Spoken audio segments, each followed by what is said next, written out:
وعلى آل سيدنا محمد.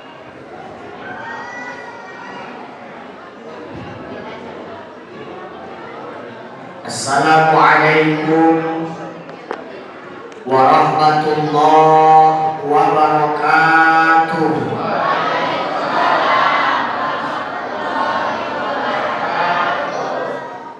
Alhamdulillahi rabbil alamin. Wassalatu wassalamu ala ashrafil anbiya'i wal mursalin wa ala alihi wa ashabihi ajma'in, amma ba'd. Yang terhormat Bapak Kepala Desa Seimencirim, yang terhormat para kepala dusun yang berhadir, yang saya hormati Ketua MKSMM Al-Ustadz Muhammad Hendro SPDI, begitu juga dengan Ustadz Syamsir selaku wakil apa sekretaris, wakil ketua, yang terhormat pemuka agama, pemuka masyarakat yang tidak dapat saya sebutkan satu persatu, segenap pengurus Badan Kemakmuran Masjid Nurul Huda, bapak-bapak, ibu-ibu, orang-orang tua kami yang kami muliakan, remaja-remaji masjid yang kami banggakan, para YouTuber yang kami hormati, dan yang Ustaz sayangi, anak-anak sekalian. Alhamdulillah, pada malam yang mulia ini kita dipertemukan di masjid yang indah ini dalam rangka memperingati Isra wal Mi'raj. Coba anak-anak, anak-anak, Ustaz tanya, dulu Nabi Muhammad Isra Mi'raj naik kendaraan namanya apa?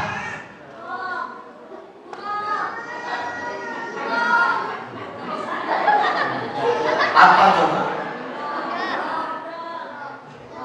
Nah, apa rok-rok apa? Ambil ujungnya aja. Apa? Apa tadi? Buruk. Buruk. Tapi bagusan kalian nggak tahu diam. Ustaz ceramah di DJ, Ustaz tanya anak-anak, apa kendaraan Nabi waktu Isra Mi'raj? NMAX katanya. NMAX ini bos, saya ngomong.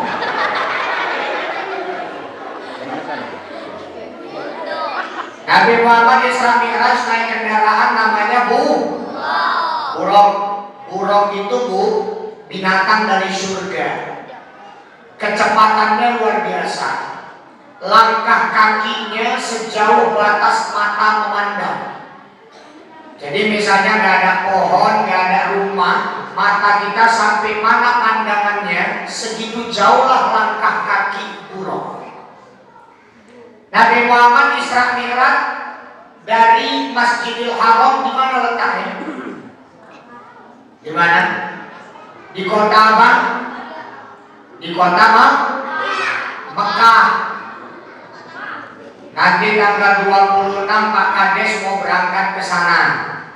Mudah-mudahan pemimpin Bapak Ibu berangkat ke sana bisa jadi pembuka jalan untuk Bapak Ibu, sehingga setelah Pak Kades pulang makin lapang rezeki masyarakat Seimencirim, sehingga diizinkan Allah segera berangkat ke tanah suci. Amin amin aja nabung. Amin amin aja Ustaz. Yang penting saya selalu ingatkan Bu, jangan pernah berputus asa untuk bercita-cita ke tanah suci. Tapi kayaknya kita nggak jumpa Pak Kades. Saya punya travel umroh juga Bu, tapi Pak Kades perginya nggak sama aku. Banyak travel sekarang, suka hati mau sama siapa perginya. Saya berangkat tanggal 4 Pak Kades. Tanggal 4 berangkat bawa 40 jamaah. Nanti tanggal 15 jamaahnya pulang, aku nggak pulang. seminggu Ramadan di sana. Jadi nanti mungkin Pak Kades saya sampai Madinah, Pak Kades sudah pindah ke Mekah. Jadi Bapak Ibu yang dimuliakan Allah, jangan pernah terucap dari mulut ibu, aku ini miskin. Mana mungkin bisa ke Mekah? Orang kerjaan laki gue ibu mocok-mocok. Mana mungkin bisa ke Mekah? Jangan pernah terucap kata-kata nggak mungkin. Kalau ibu bilang nggak mungkin, berarti ibu sudah meremehkan Allah. Ibu menjengkali kemampuan Allah. Orang sampai ke sana namanya duyufur rahman, tamu-tamu Allah. Tamu yang diundang langsung sama Allah. Karena Allah yang undang, suka hati Allah undangnya macam mana. Gak selamanya orang berangkat karena kaya. Banyak orang kaya sekalipun gak pernah ke sana, Bu. Tapi banyak orang miskin izin Allah bisa sampai ke sana. Cara Allah manggil macam-macam. Dulu, Bu, saya kan tinggal di Langkat. Bupati kami kan viral.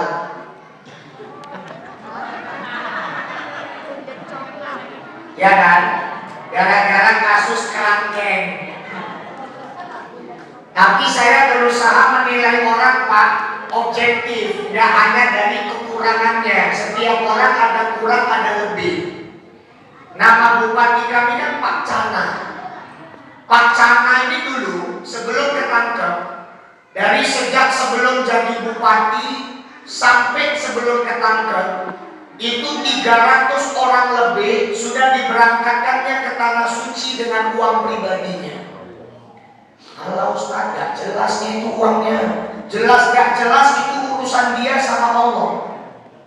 Yang penting yang diberangkatkan tadi, selagi dia gak tahu uang itu haram atau tidak, umrohnya tetap sah. Hasil dari mana duitnya itu urusan Pak Cananya sama yang kuasa. 300 orang lebih diberangkatkannya ke tanah suci. Tahu itu yang diberangkatkannya siapa? Bilal mayat sama penggali kubur. Yang maaf cakap, amin nih ya, amin. Penggali kubur Bilal mayat ini kalau mengandalkan duit sendiri, mau berapa puluh tahun nabungnya biar ke Mekah. Nanti udah terkumpul sikit, datang tukang angsuran gorden, kelong meneng. Wis terkumpul kok, teko iku kewer-kewer. Kau ngerti kewer-kewer? Atau istilah lainnya mekar-mekar. Tahu ya aku. Aku wis hafal kelakuanmu, Bu. Nggak terkumpul-kumpul, tapi melalui perantara orang kaya yang dermawan, izin Allah, bila mayat penggali kubur bisa sampai ke tanah suci. Ada orang tua miskin, nggak punya duit, dia cuma punya anak pinter ngaji, dia cuma punya anak hafiz Quran, suaranya cantik, bacaannya bagus, ikut MTQ kabupaten. Tanya Pak Kades, sekarang MTQ kabupaten, Bu, juara 1, hadiahnya paket umroh. Orang tua miskin, anak jago Quran, ikut MTQ juara 1, hadiah umroh dihadiahkannya untuk orang tuanya. Orang tuanya berangkat ke tanah suci bukan karena punya duit, tapi berkah Al-Quran yang dibawa sama anaknya. Macam-macam cara Allah manggil, Pak. Ada lagi yang paten, Bu, nenek-nenek. Oi, nenek-nenek. Jangan main-main. Kalian yang ribut nanti Ustaz panggil ke depan, Ustaz berdirikan di depan sampai Ustaz siap ceramah ya. Main-main tuh ya. Nenek-nenek. Belum haji, belum umroh, pergi pengajian, pergi wirid, pakai baju serba putih. Di kampung-kampung, orang kalau suka pakai baju serba putih kan biasa dipanggil Pak Haji, Bu Haja. Ini nenek ini belum haji, belum umroh, bajunya putih semua. Nyebrang jalan, Bu, keserempet mobil. Yang punya mobil turun minta maaf, Nek. Mohon maaf, Nek, saya nggak sengaja, Nek. nanti ku bawa usulan nek, jangan lapor polisi ya nek, kita ke keluargaan aja nek aja. Dipanggilnya nek aja. Kata nenek itu jangan panggil haja, aku belum haji. Nenek tampak bajunya putih-putih. Pikir nenek udah haji, belum. Kalau gitu gini aja ya nek, selain nenek ku biayai pengobatan, nenek ku berangkatkan haji ya nek. Cuman gara-gara keserempet bu pergi haji nenek ini. Itu maka ibu yang mau cepat ke Makkah jalan kan rame.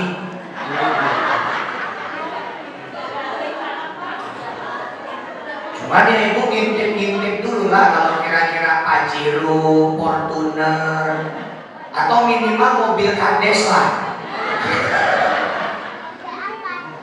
Jangan gerobak sawit, gepeng lah ibu. Jadi Bapak Ibu jangan pernah putus asa, terus berdoa, terus usaha. Yang penting doa sama usaha harus seimbang, nggak boleh pincang. Gak boleh usaha aja gak pakai doa. Orang yang usaha aja gak mau doa, namanya sombong, merasa gak butuh Allah. Orang yang doa aja gak mau usaha, namanya longor.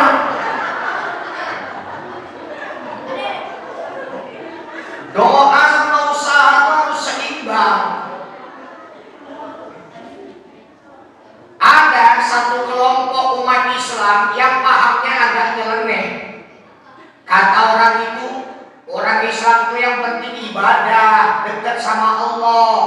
Rezeki itu udah diatur Allah, gak perlu nyari duit. Duit itu urusan dunia. Ini sesat nih bu. Yang nyuruh kita kerja itu Allah. Yang nyuruh kita nyari duit Allah. Fa'idha qudiyatis shalah fantashiru fil ardi wabtaghu min fadlillah. Apabila telah didirikan sholat, bertebaran kalian di muka bumi, cari duit, cari rezeki, cari karunia Allah. Duit. Cari rezeki, Allah yang nyuruh kerja. Gak ada cerita rezeki datang sendiri kalau gak dicari. Gak ada cerita orang Islam gak butuh duit bu. Bahkan kata Nabi orang Islam tuh gak boleh miskin. Orang Islam kalau miskin pak akidahnya lemah. Bahasa gampangnya orang Islam kalau miskin lebih mudah murtad daripada orang kaya. Yang bilang bukan aku bu, yang bilang Rasul. Apa kata Rasul? Kadal faqru ayyakuna kufron. Kemiskinan bisa mendekatkan orang kepada kekafiran. Makanya kalau ada saudara kita, tetangga kita lapar, miskin, jangan sampai orang kafir duluan ngasih dia makan pak. Goyang imannya. Tetanggaku aja yang Islam gak open kok aku lapar. Malah orang Nasrani ngasih aku makan, orang lebih sayang sama aku, bagus aku murtad. Banyak bu orang murtad gara-gara lapar, orang murtad gara-gara duit. Makanya umat Islam gak boleh kaya, gak boleh miskin. Selip bu, gak boleh miskin, harus kaya. Bu, ibu tahu rukun Islam 5. Rukun Islam ada berapa? 5. Cuman rukun Islam pertama yang gak pakai duit. Kedua sampai kelima Pak Kades semuanya pakai duit. 5. Haji pakai duit gak? Pakai. Iki meneh menteri ini gendeng. Pak yang gendeng tadi agak dihapus tadi ya. Aku merinding sedang juga. Biaya haji sampai 69 juta. Mungkin orang itu mikirnya gini bu, selama ini aja ada haji plus harga 200-an juta. Ada juga kayak yang mau pergi bayar segitu. Kayaknya kalau kita naikkan ini gak ada masalah. Mungkin mikirnya gitu.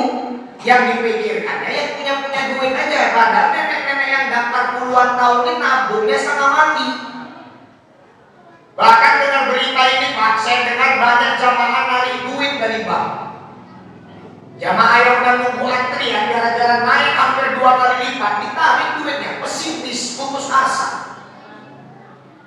Taruhlah pakai harga yang lama aja Bu ya, taruhlah harga lama 40 juta misalnya. Ibu berangkat laki bini 40 kali 2 80. Belum lagi ibu kan harus tinggalkan uang belanja untuk anak di rumah, taruhlah 5 juta, ada 85. Ibu kan mau buat tepung tawar, minta doa sama tetangga sama saudara, bisa 5 juta, ada 90. Belum lagi ibu nanti di sana mau beli ceret, ceret emas itu, sejadah, kurma, belinya pakai duit. Haji 100 juta lebih nggak kemana Bu, duit. Apalagi jamaah Indonesia terkenal nafsu belanjanya tinggi nih. Makanya pedagang Arab kalau udah lewat jamaah orang Indonesia maka dia seneng dirayu-rayunya, haji, haji, haji, murah-murah haji, Indonesia bagus, Indonesia bagus, haji, haji, murah-murah haji, Indonesia bagus, tapi rakus kata orang. Semua dibeli ibu sama orang Indonesia. Haji pakai duit, zakat, duit. Orang yang wajib zakat, orang yang punya duit. Yang tidak punya duit, terima zakat. Cuma pertanyaannya, yang dapat pahala yang berzakat apa yang terima zakat? Yang berzakat, yang terima zakat mana dapat duit. Artinya orang kalau punya duit lebih gampang nyari pahala daripada nggak punya duit. Ya kan Bu? Ibu punya duit bisa ke tanah suci. Di tanah suci Pak Kades nanti nabung pahala enak kali Pak Kades. Pak Kades sholat di Masjid Nabawi pahalanya 1000 kali lipat. Sholat di Masjidil Haram pahalanya 100.000 kali lipat. Cuman jangan pulang nggak sholat tadi Pak Kades. Pulang nggak sholat mana Pak Kades, balik umroh nggak sholat mana seluruh saatnya pahalaku gitu. Iku jenenge umroh tomat, iki tobat pulang kuman. Enak nabung pahala di Mekah Madinah Bu. Semua ibadah yang kita lakukan di dua tanah haram Mekah Madinah berlipat-lipat pahalanya. Ibu kalau sedekah di Indonesia pahalanya cuma 700 kali lipat. Di tanah suci bisa 2100, bisa 2800, bisa 1400. Suka hati Allah mau ngasih berapa.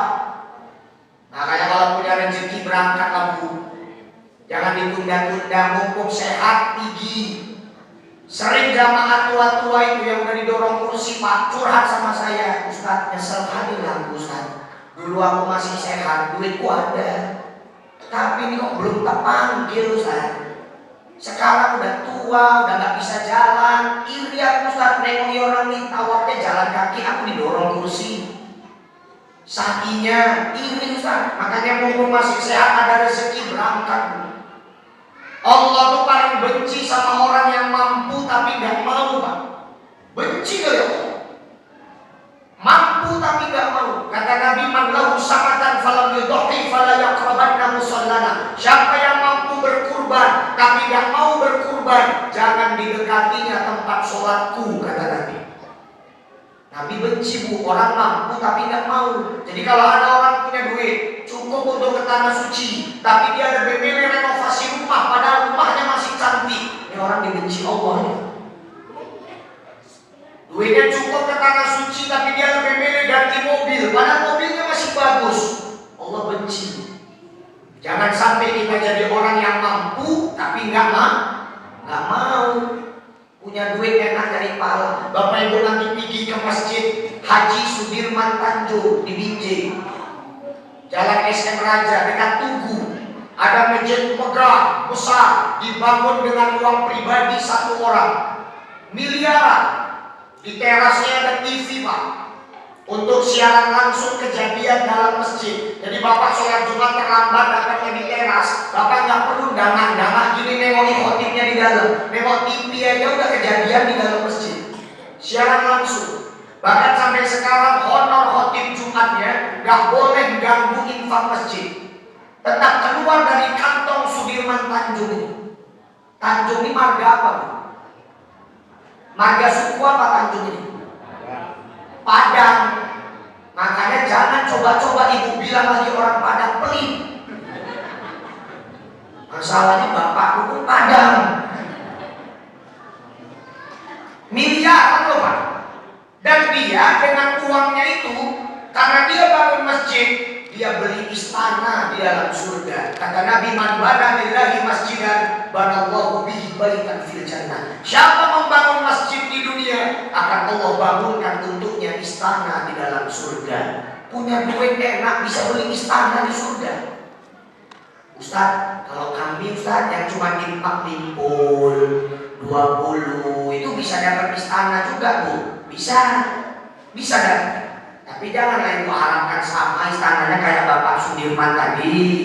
Ibu dapat juga, cuma mungkin kamar mandinya luar. Lainlah fasilitasnya. Enak punya duit, Bu. Ada Ustaz rukun Islam yang nggak pakai duit, puasa nggak pakai duit. Apa pula puasa nggak pakai duit? Dalam Islam ada namanya puasa wisol, puasa terus menerus, gak ada buka, gak ada sahur. Nabi Muhammad boleh melakukannya, tapi kita haram melakukannya. Artinya kita harus buka, harus sahur, belinya pakai duit. Bahkan biaya makan bulan puasa lebih mahal kan, Bu? Gak masuk akal juga ya kan, Bu? Padahal makannya cuma 2 kali, kok bisa lebih mahal? Pertama, mungkin bahan pokok harganya naik. Kedua, kenapa mahal biaya makan bulan puasa? Ibu sebagai istri, sebagai mama, sayang sama anak, sayang sama suami. Kepengen suami sama anak makan sahurnya selera, biar puasanya kuat. Orang sahur itu bangun tidur disuruh makan. Kalau lauknya nggak enak, dibanting tidur lagi. Sehingga mau gak mau ibu belanjanya paten-paten lah, ayam, daging, udang, ya kan Bu? Paling sekali-sekali lah kalau terlambat bangun ibu masak Indomie. Tapi janganlah sebulan puasa Indomie aja jadi SpongeBob satu rumah sakit kuning semua. Puasa pakai duit. Sholat Ustaz, sholat kan nggak pakai duit. Apa pula sholat nggak pakai duit? Ibu kalau sholat telanjang sah.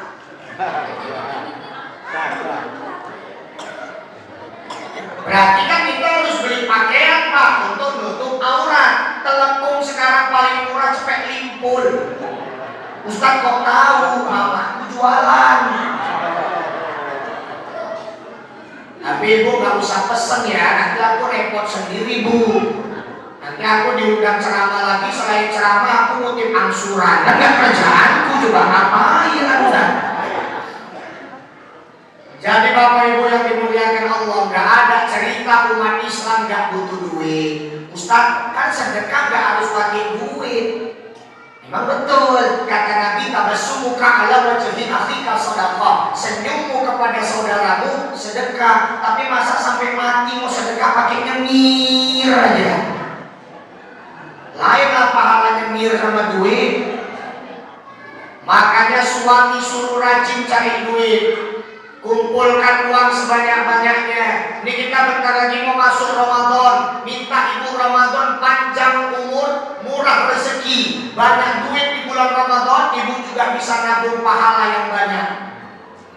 Ada rezeki Bapak Ibu mau berangkat umroh Ramadan, lebih paten lagi. Kata Nabi, umroh di bulan Ramadan nilainya seperti berangkat haji, tapi tidak menggugurkan kewajiban haji. Pahalanya aja seperti pahala haji.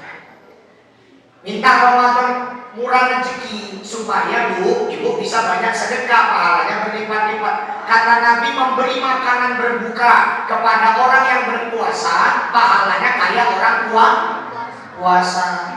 Jadi ibu kalau nganter gorengan ke masjid, orang buka puasa di masjid, 5 orang makan gorengan ibu, 5 orang pahala puasanya ibu dapat tanpa Allah kurangi pahala mereka. Makanya ibu nganter gorengannya jangan pas jadwal jam pulang toh. Jangan. Selama ini ibu nganter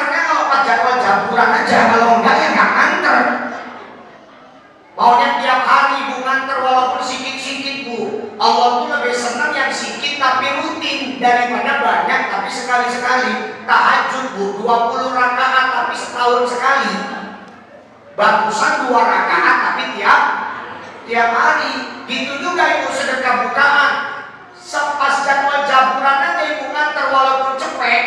Gak ada apa-apanya dibanding ibu goceng tapi tiap hari. Gak apa-apa bu goceng-goceng. Jadi nanti ibu ini semua pikirannya sama kan. Satu orang goceng. Mau ngantar ke masjid, banjir gorengan masjid ibu. Biasanya anak-anak mandi bola, mandi risol pun bisa orang itu. Punya duit enak bu. Makanya kita nggak boleh miskin. Kita umat Islam harus jadi umat yang kaya raya. Maka doa sama Allah, ya Allah lapangkan rezekiku di bulan Ramadan. Ya Allah tambahkan uang belanjaku di bulan Ramadan. Mintanya sama Allah, tapi di kuping suami, supaya lebih cepat tembus proposalnya. Jadi Bapak Ibu yang dimuliakan Allah, sekali lagi mudah-mudahan kita semua lapang rezeki sehingga kita bisa mengumpulkan pahala dengan rezeki yang Allah berikan kepada kita. Amin. Amin ya rabbal alamin. Bapak Ibu, ini kan kita peringatan Isra wal Mi'raj. Isra wal Mi'raj ini kan ulang tahunnya ibadah sholat. Pak Bu, belajar dari masjid yang ada di Alur Tani. Bapak tahu Alur Tani kan? Kampung Lalang itu ya, daerah Gaperta apa namanya Tanjung Gusta, ya, Alur Tani. Saya tanya sama ibu, nah dengar. Saya tanya sama ibu yang datang ini, coba angkat tangan siapa yang tadi ikut sholat isya berjamaah di sini? Gak ada. Siap isya di rumah baru ibu kemari ya. Ada pun yang belum sholat nih, ada yang berani ngaku, betul ya? Jadi Pak, saya pernah ceramah di Alur Tani, salah satu masjid. Memang manajemennya bagus, jamaahnya kompak. Saya waktu itu ngisi Isra Mi'raj. Isra Mi'raj itu ulang tahun sholat. Mereka semua jamaah yang menghadiri Isra Mi'raj itu sudah hadir sebelum Isya. Semuanya ikut sholat Isya berjamaah. Siap sholat, gak ada lagi nunggu-nunggu jamaah kumpul. Siap sholat langsung mulai karena jamaahnya udah langsung Isya berjamaah di situ. Yang diperingati ulang tahun sholat. Masa yang datang belum sholat? Ini jadikan pelajaran juga ini Pak.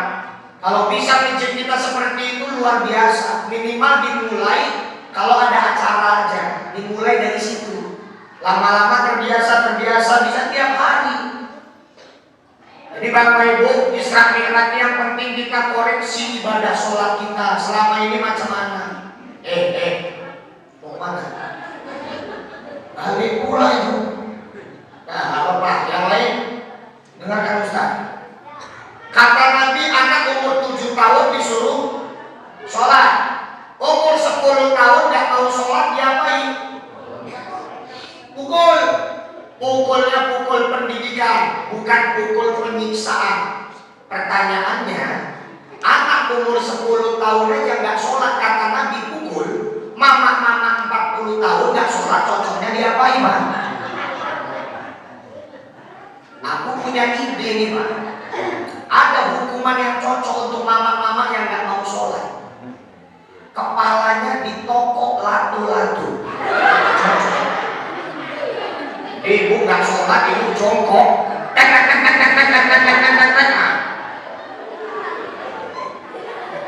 Memang bagus juga adanya latu-latu ini Bu. Anak-anak nggak main HP, ya kan?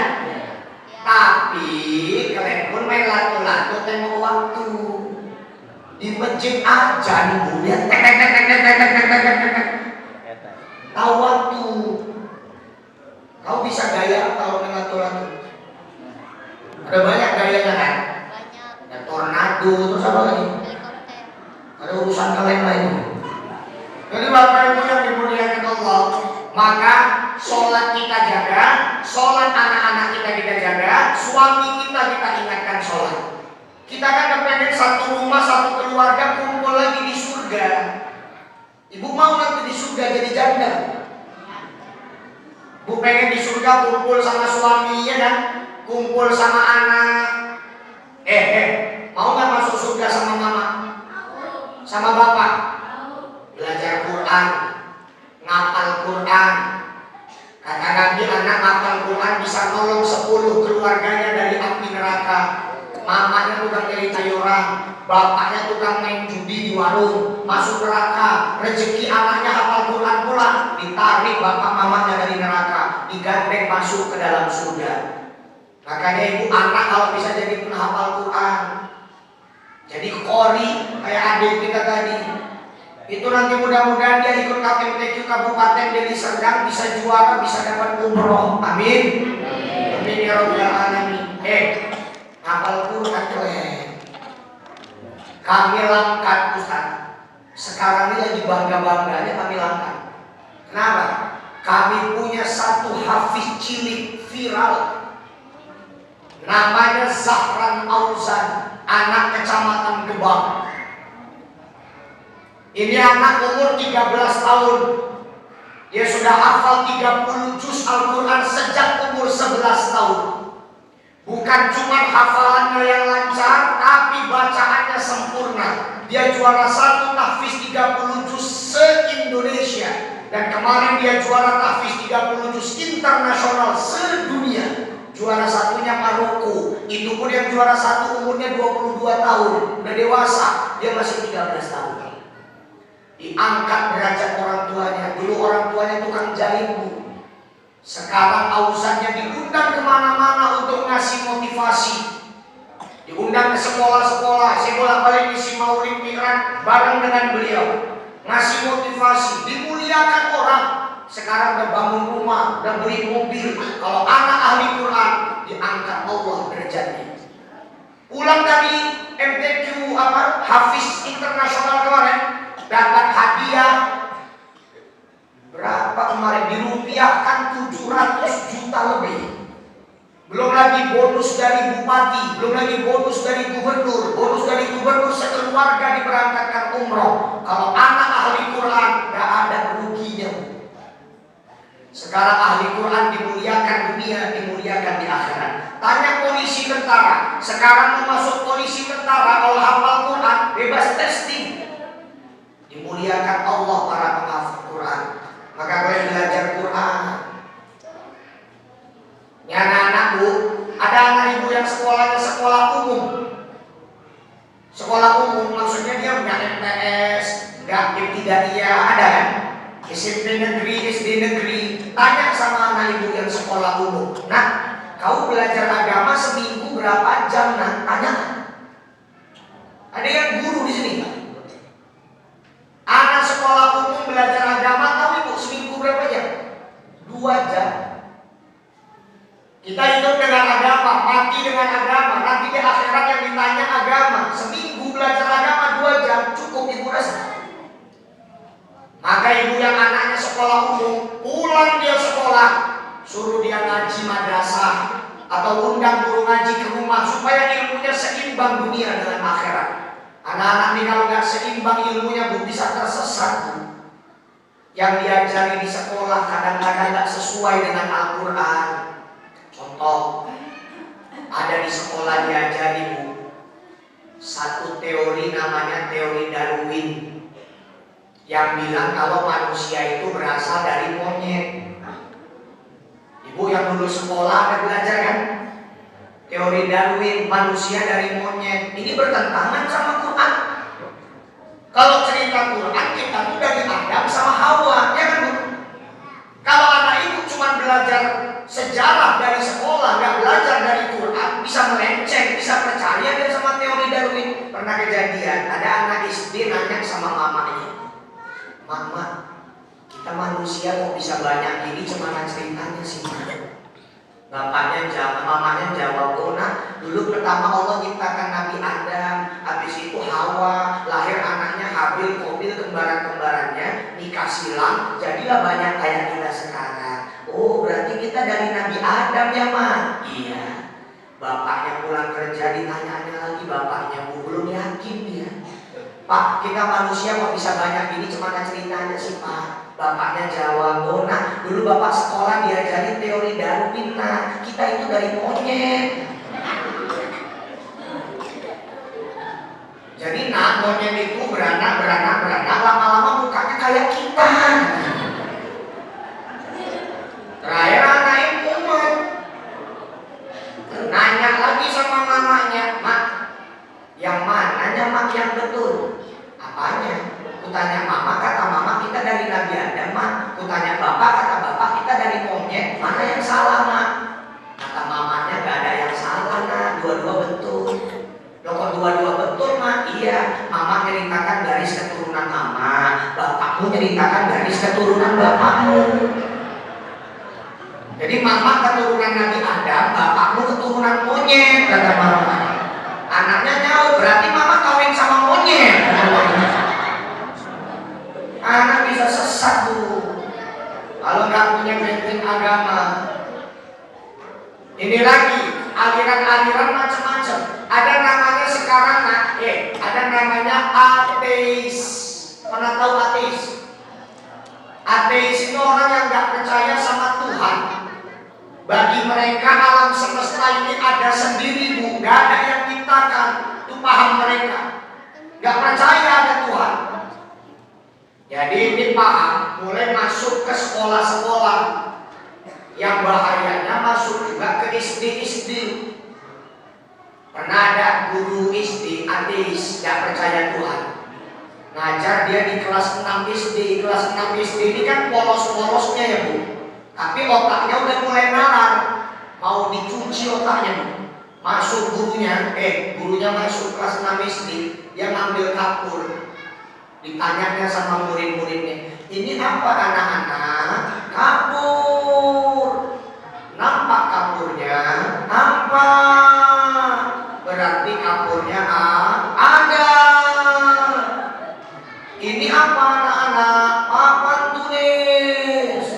Nampak papannya? Nampak. Berarti papannya ada. Allah nampak anak-anak? Tidak. Berarti Allah tidak.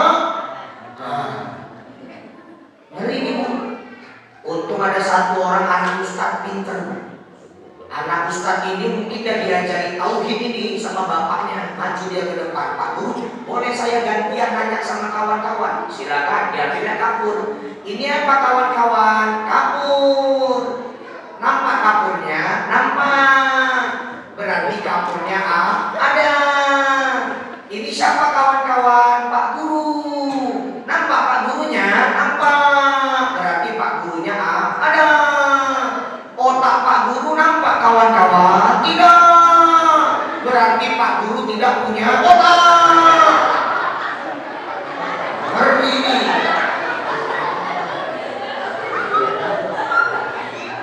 Makanya kalian belajar agama, belajar Al-Quran.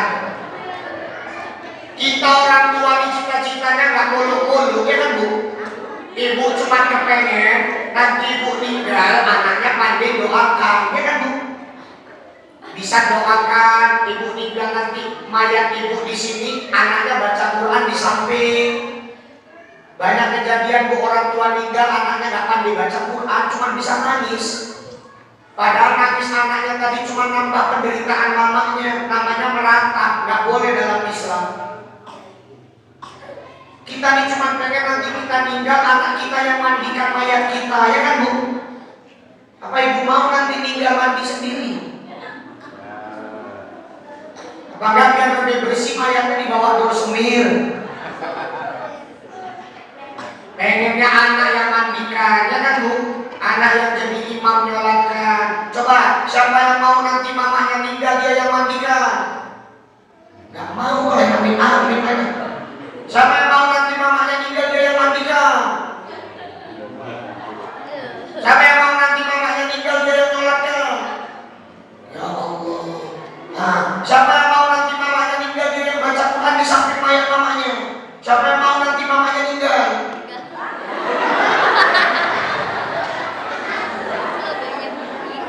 Banyak warisan mamanya bu, udah gak sabar dia. Dari bapak ibu yang dimuliakan Allah, maka anak-anak kita harus kita seimbangkan ilmunya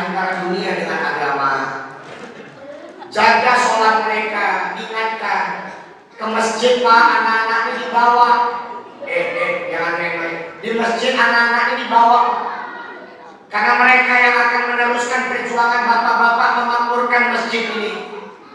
Walaupun bawa anak-anak ke masjid ada resikonya, ya kan Bu? Ribut, main-main, tapi itulah memang dunianya anak-anak. Anak-anak sekarang lain sama anak-anak dulu. Gak bisa dikasari anak-anak sekarang. Kalau kami dulu Bu, kecil aku dulu dipelototi aja aku takut. Anak sekarang coba bapak tes pelototi, apa nggak berkoar? Nah, salam dari Pinjaiwan. Lain anak sekarang sama anak dulu beda. Boleh dimarahi, boleh ditegur, tapi jangan diusir. Dunianya memang dunia main-main. Bapakku dulu kecil kayak gitu juga ya kan Pak? Makanya dibimbing anak-anak kita nih, kalian pun tidak, jangan aneh-aneh di masjid. Sarung dililit-lilit, dipecut, cetar, pulang nangis. Ada dekat rumahku Bu anak-anak kalau di masjid, waduh bandelnya 17 setan. Mungkin kalau setan ketemu dia, setannya yang baca ayat kursi. Saking bandelnya ini anak. Kawannya lagi sholat bagus-bagus, udah mau siap, at-tahiyatul mubarakatuh, dikasihnya jempol, kalah kau katanya. Yang lebih parah lagi kawannya bagus-bagus sholat, pas lagi ruku dari belakang dicucuk,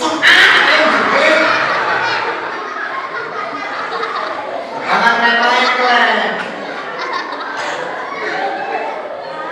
Anak-anak ini Bu ngasih tahunya gini, ini masjid rumahnya siapa? Kalau kalian ribut, kalian main-main, yang marah yang punya rumah. Siapa yang punya rumah? Kalian lebih takut dimarahi Allah atau dimarahi Allah? Makanya anak dari kecil itu diajari takut sama Allah, jangan diajari takut sama makhluk. Kan banyak kita di depan, anak dari kecil ditakut-takuti sama makhluk, nangis saja tak berhenti-berhenti,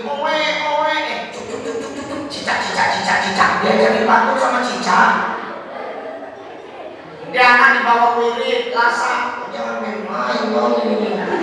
Wawa itu pelotong wawa itu, dia jadi takut mau wawa. Jangan nakal kalau polisi pegang tembak polisi, dia jadi takut sama polisi. Apa nggak razia putar balik?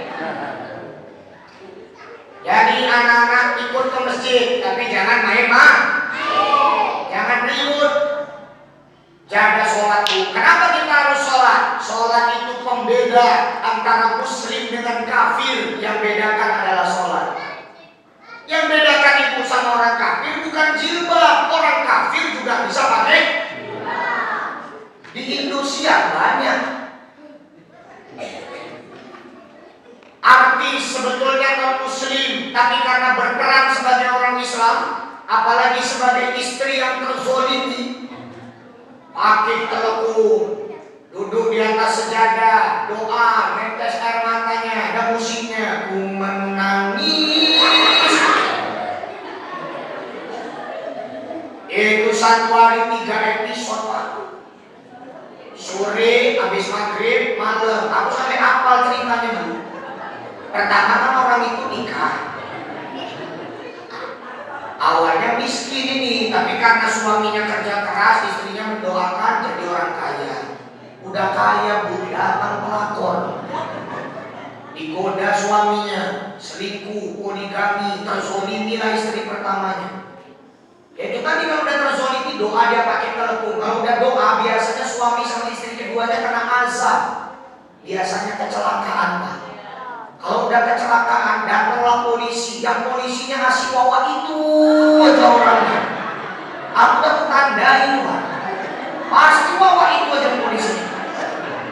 Gak pernah aku nonton Indosiar polisinya Sambo, gak pernah. Pasti wawa itu. Sambo kena hukuman mati ya kan, mampus.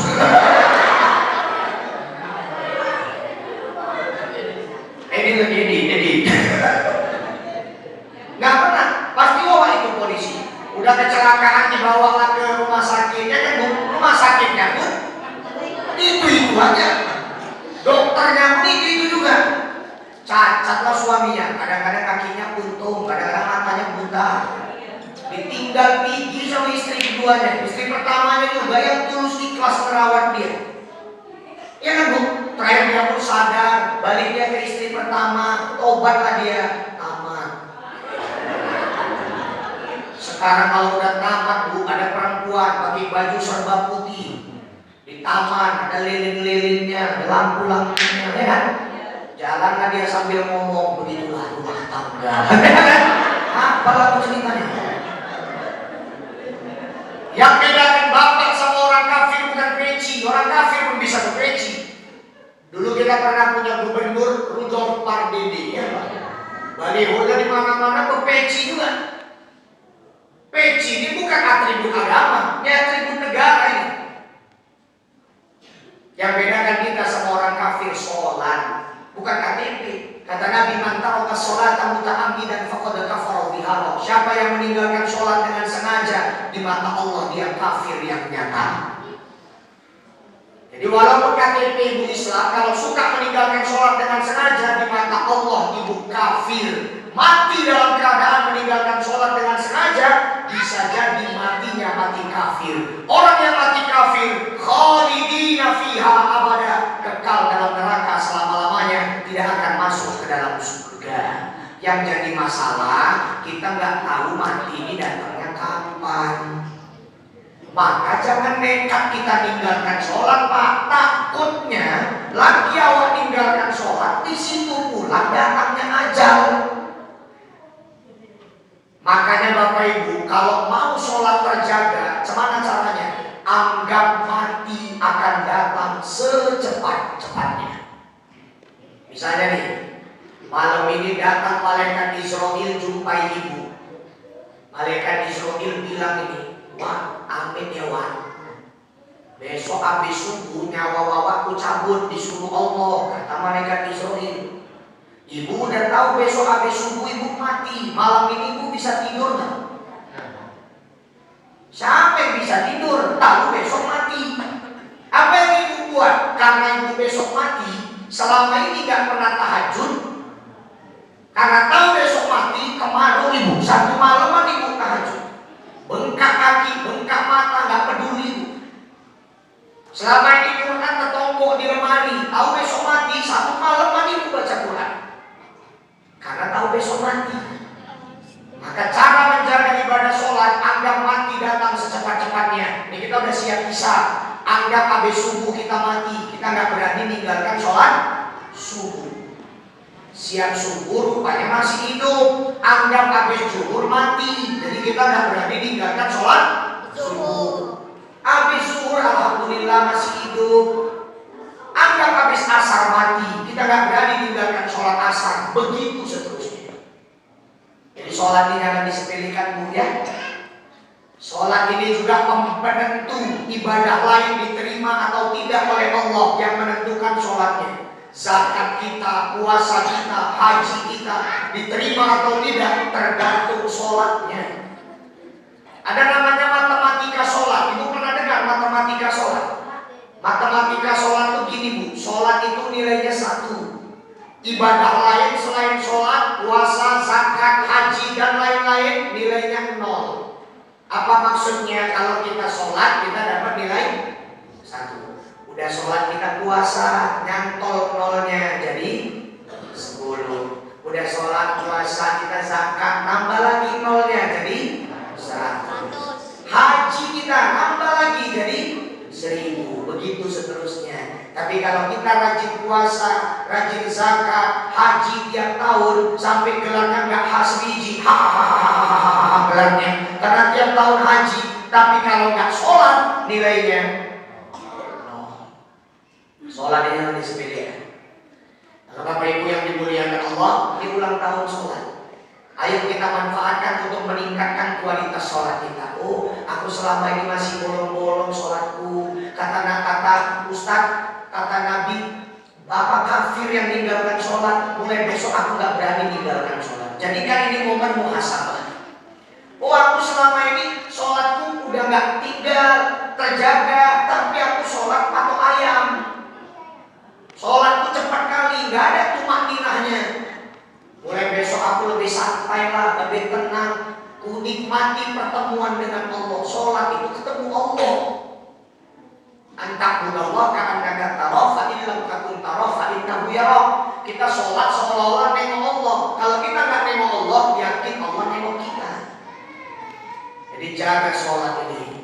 Maka Bapak Ibu yang dimuliakan Allah, mudah-mudahan melalui momentum Isra wal Mi'raj ini kita bisa menjaga ibadah sholat kita, anak-anak kita, suami kita, keturunan kita, semuanya bisa menjaga sholatnya sehingga kita nanti semua berkumpul dalam surga Jannatul Na'im. Amin.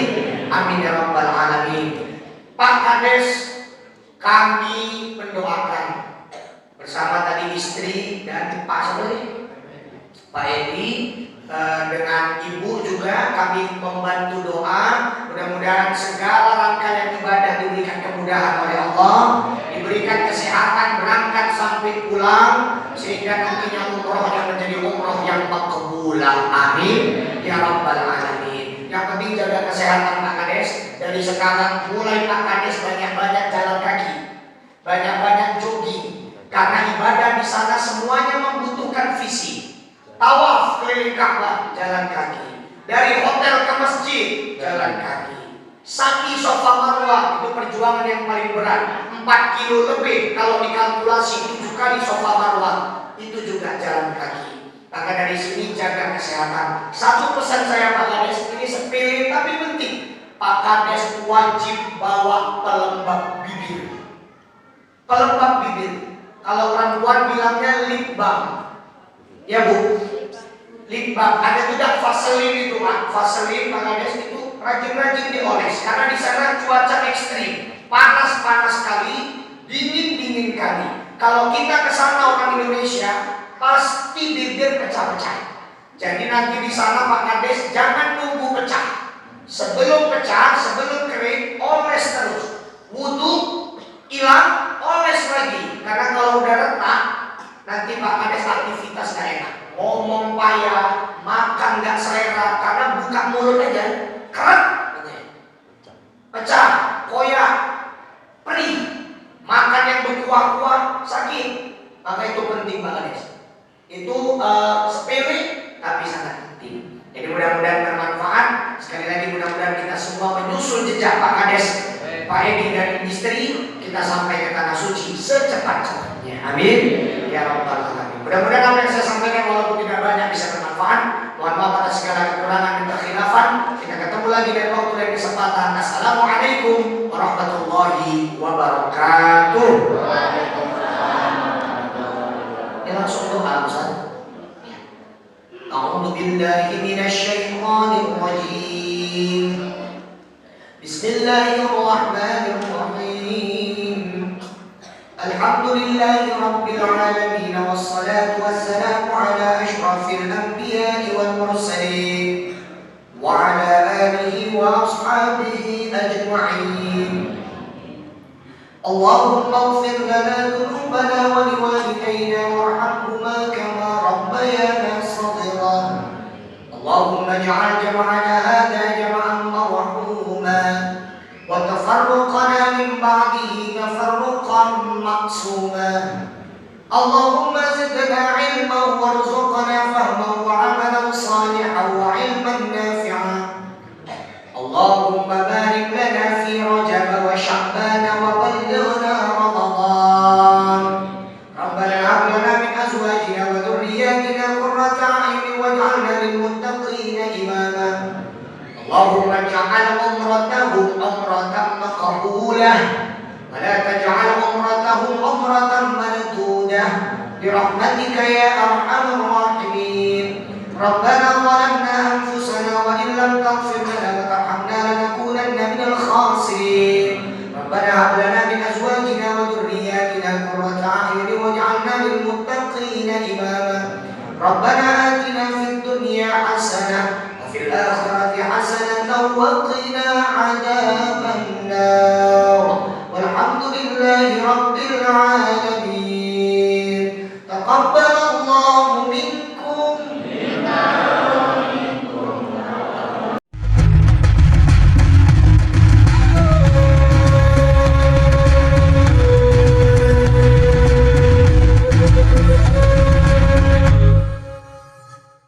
lupa, supaya channel ini bermanfaat, padamkan warna merah. Klik subscribe, subrek.